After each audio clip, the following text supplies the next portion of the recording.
Avoir des projets est une chose, mais les réaliser, les mener à bon port est une autre.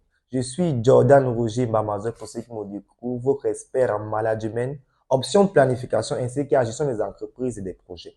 Ce matin, dans la suite de la planification et de la réalisation de nos projets, nous aborderons une thématique assez importante. Nous parlerons de l'objectif SMART, en anglais mais intelligent en français. Cet outil qui est assez important nous permet une réalisation et une planification exacte de nos projets allant du niveau macro au niveau micro.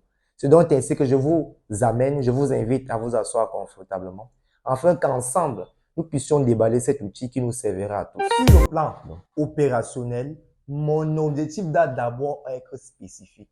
La spécificité de mon objectif réduit sur le fait qu'il doit pouvoir être précis, il doit être concis, il doit pouvoir être adapté. Il nous permet ainsi de répondre à la question suivante. Quel est l'objectif que je veux résoudre? Quel est le problème d'une manière spécifique que je veux résoudre? Le second élément est que mon objectif doit pouvoir être mesurable. Mesurer un objectif veut dire quoi? Il est important de pouvoir donner une caractéristique soit qualitative, soit une caractéristique quantitative à mon objectif. Cela me permet de pouvoir faire une évaluation tant sur le plan quantitatif que sur le plan qualitatif. Le troisième élément est que mon objectif doit pouvoir être atteignable, atteignable ou réaliste. Je dois pouvoir endosser mon objectif sur des éléments précis, sur des éléments concis. Je ne dois pas pouvoir exposer mon objectif à des contraintes, mais elle doit pouvoir être endossée sur des éléments importants. Le quatrième élément ou bien la quatrième caractéristique est que mon objectif doit pouvoir être réaliste ou pertinent.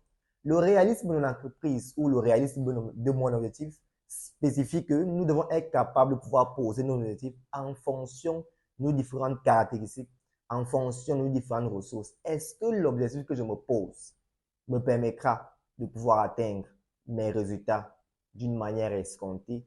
Est-ce que l'objectif que je me pose me permettra de pouvoir augmenter la visibilité, me permettra de pouvoir augmenter la beauté, me permettra de pouvoir augmenter le résultat de mon entreprise? Le dernier élément que nous apportons ici est l'un des éléments assez importants parce qu'il nous permet de faire une spécificité exacte sur le résultat que nous voulons atteindre, à savoir la question de temporalité. Il est important à chaque fois, lorsque nous fixons un objectif, de pouvoir fixer cet objectif sur un temps bien précis.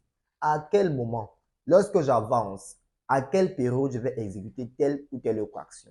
C'est sur cette base que nous pourrons faire une évaluation. C'est sur cette base que nous pourrons nous évaluer afin de connaître est-ce que nous avons évolué ou bien nous avons régressé en fonction de nos objectifs de départ.